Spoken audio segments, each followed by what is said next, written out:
Sirkuit Mandalika berhasil menjadi salah satu mega proyek termahal BUMN yang tuntas di 2021.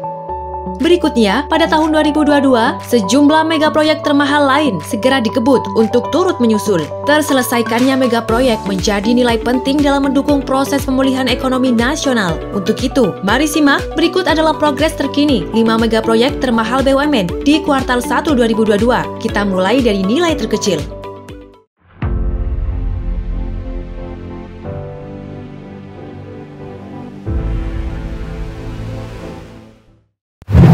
1. LRT Jabodebek. Adikarya selaku kontraktor mencatat progres pengerjaan proyek LRT Jabodebek secara keseluruhan mencapai 88,69% per 31 Desember 2021.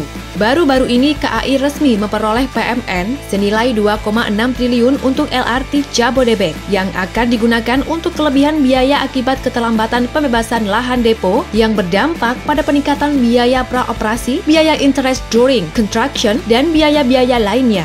Progres pengerjaan saat ini telah memasuki tahapan uji coba untuk rute Pancoran Dukuh Atas. Pengaktifan listrik juga telah dilakukan di sepanjang lintas pelayanan 1 dan 2. Direktur Utama KAI menargetkan LRT Jabodebek dapat beroperasi mulai bulan Agustus tahun ini 2022.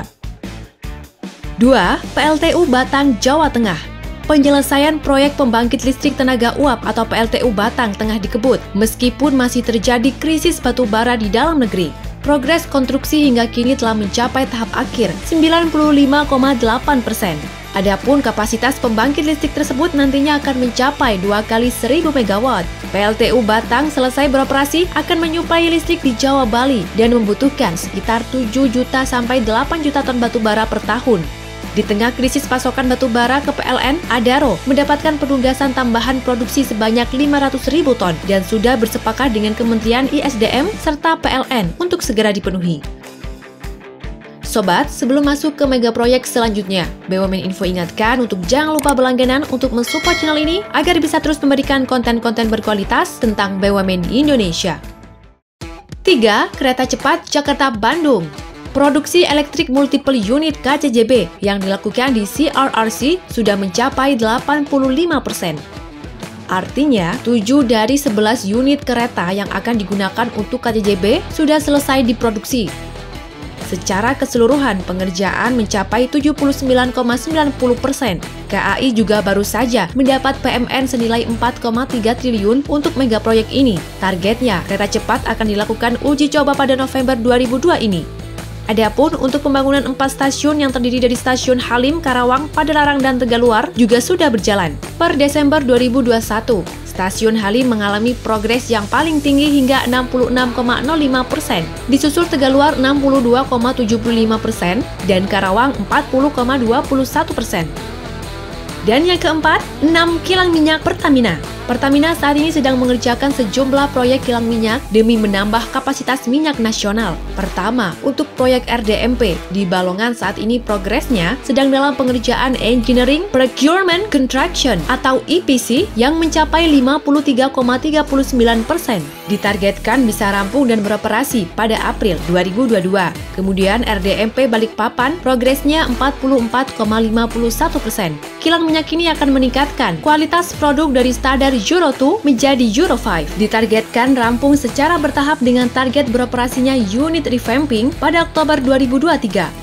Lalu, untuk proyek RDMP Cilacap, Pelaju, dan Dumai, progresnya telah dilaksanakan finalisasi penyelesaian pra-FS dan kini akan dilanjutkan Basic Engineering Design. Sementara itu, untuk pembangunan kilang baru di Tuban, pekerjaan Front-End Engineering Design progresnya sudah mencapai 53,79% per 12 November 2021, melampaui target 11,77%. Dan yang terakhir, Jalan Tol Trans Sumatera. 2022, PT Hutama Karya masih akan fokus pada upaya penyelesaian pembangunan tahap 1 yang terdiri dari 8 ruas konstruksi. Manajemen menyebut perusahaan akan mempercepat proses pembangunan serta penyelesaian desain dan juga pembebasan lahan pada ruas-ruas prioritas. Hutama Karya juga menargetkan akan ada 4 ruas jalan tol Trans Sumatera yang beroperasi di tahun ini. Salah satunya ruas Binjai Stabat sepanjang 12,3 km, kemudian Taba Penajung Bengkulu dengan panjang 18 km km dan ruas Pekanbaru Bangkinang sepanjang 32 km. Kedua ruas tol ini ditargetkan sebelum akhir Maret untuk mendukung arus mudik Lebaran. Satu lagi, yaitu seksi 2 Aceh paling lambat beroperasi akhir tahun karena ada masalah pelepasan kawasan hutan. Nah sobat, itulah progres 5 mega proyek termahal BUMN yang kini terus berlangsung pembangunannya. Terima kasih telah menyimak video kali ini. Jangan lupa bagikan video ini dan tuliskan di kolom komentar topik apa yang selanjutnya kamu ingin bahas. Ikuti terus YouTube BUMN Info agar tidak ketinggalan informasi seputar BUMN selanjutnya.